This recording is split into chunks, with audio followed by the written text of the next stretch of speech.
So mga sangkay, medyo masamang balita ito kay former President Rodrigo Duterte ngayon, mga sangkay, na nasa The Hague. Pag-usapan po natin ang sitwasyon.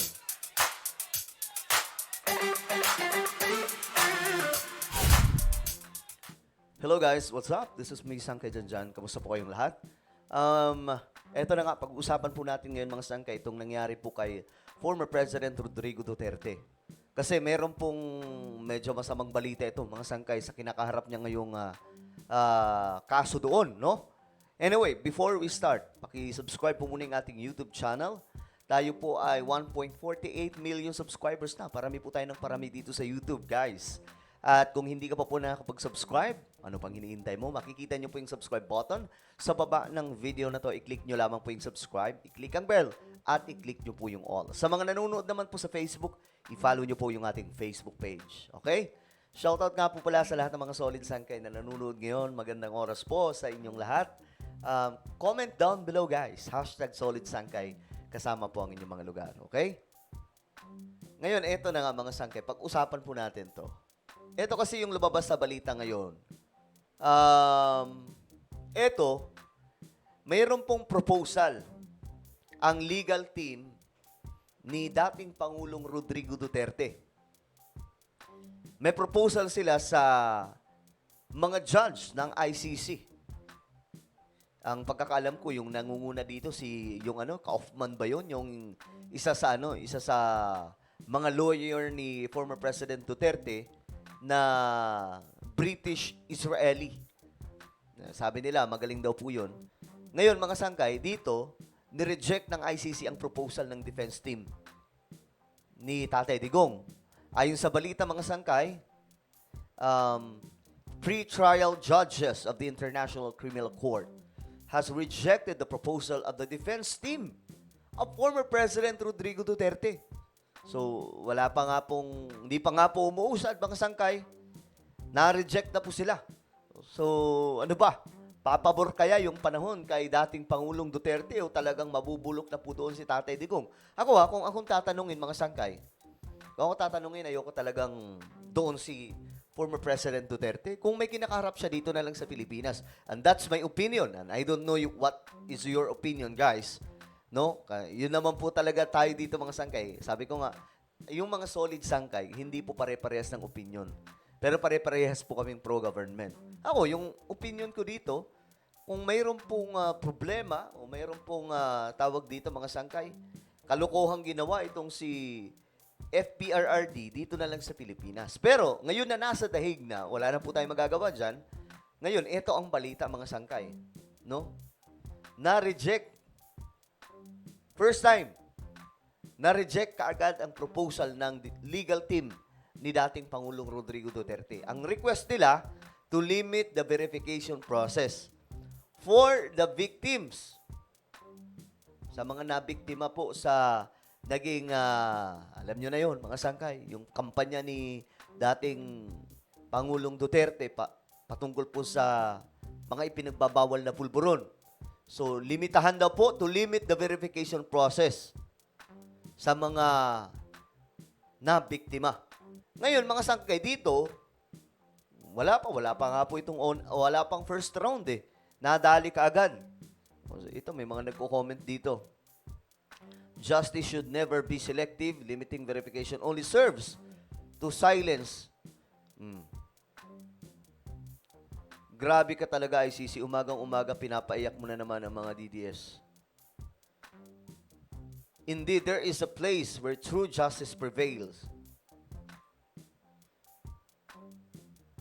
So, more on negative to kay Tatay Digong, When justice begins, real justice that we really don't have here in our country. God bless ICC. So, dito mga sangkay, of course, tuwang-tuwa po yung mga anti-Duterte kasi na-reject ang proposal nila na malimitahan, mga sangkay, ang verification process dito, mga sangkay, sa mga sinasabing na biktima. Ngayon, isa pa sa balita tungkol dyan, ayon po dito sa report, tinanggap na daw po ang ID proof ng mga, I think ito po ay mga titistigo mga sangkay. So tingnan po natin ang balitang to.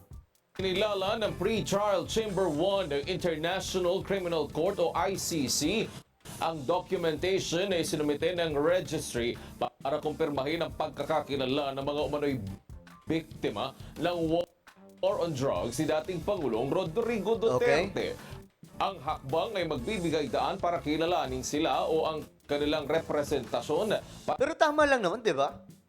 Tama yung desisyon ng ICC na talagang kailangan makita muna yung identity ng mga to. Baka mamaya, peke. Kasi, di ba, halimbawa na lang, may mga nakikita po tayong pictures. May mukha. Anak daw nila, pero yung dahilan ng pagpanaw, hindi naman talaga dahil po doon sa ni former President Duterte. Isinama lang doon, pamparami lang po ata, mga sangkay. Kumbaga, eto, maganda yung ginawa ng ICC. Hindi ko alam bakit may request yung ganun ng kampo ni PRRD, no? Pero di ba nga po okay siya, mga sangkay? Ayan po, na makita po talaga yung buong identity ba? Para makumpirma talaga kung totoo ba to. Baka mamaya, gawa-gawa nyo na lang. Tapos isinisisi nyo sa dating Pangulo. Para makibahagi sa proceedings. Para sa applicant victims na umaasa sa declarations na kinumpirma ng dalawang testigo bilang proof of identity. Sinabi ng chamber na rerepasuhin nila ito on a case-to-case basis pending assessment at sa rekomendasyon ng registry. Tinutugon sa prosesong itong ilang pagamba na inihain ng legal team ni Duterte na unang humiling na limitahan ang uri ng identification documents na papahintulutan sa proceedings. Ayan na ha. Gayman nagbabala ang chamber na kahit mahalagang maprotektahan ang interes ng victim applicants, lubhapang maaga na pahintulutan ng mga abogadong unang itinalaga na makibahagi bago maitatag ang common legal representation. Hanggang sa maitatag ito, babantayan ng Office of Public Counsel for Victims ang collective interest ng mga aplikante. Binigyang diin sa utosan na nilagdaan ni na presiding judge Julia Motok at judges Rain Adalia de Sophie Alapini Gansu at Maria del Socorro Flores Liera ang ongoing legal proceedings na hinaharap ni dating Pangulong Duterte at matiyak na maririnig at mabibigyan ng patas na representasyon ang mga biktima. Well, ito na nga mga sangkay. Ito yung bagong update kay dating Pangulong Duterte. Kayo mga sangkay, ano sa tingin nyo? Mabubulok ba doon si Tatay Digong? Matatalo po ba siya dito? Kasi marami daw po gustong ito, may stigo eh. Di ba? Pero ako, naniniwala ako na itong ICC, matitino naman siguro dito yung mga judge, hindi naman siguro nila ipapahamak to kung wala talagang kasalanan. Kung mayroon man, ayun, talagang tatagilid dito si dating Pangulong Rodrigo Duterte kapag nakitaan po talaga ng, tawag dito? Mga ebidensya ng paglabag. Well, ano po ang inyong opinion, mga sangkay? Comment down below. Meron po tayong YouTube channel. Ito po ay Sangkay Revelation. Hanapin nyo po ito sa YouTube ngayon din. Kapag nakita nyo na, i-click nyo po yung subscribe, i-click ang bell, at i-click nyo po yung all. Ako na po ay magpapaalam. Mag-iingat pong lahat. God bless everyone.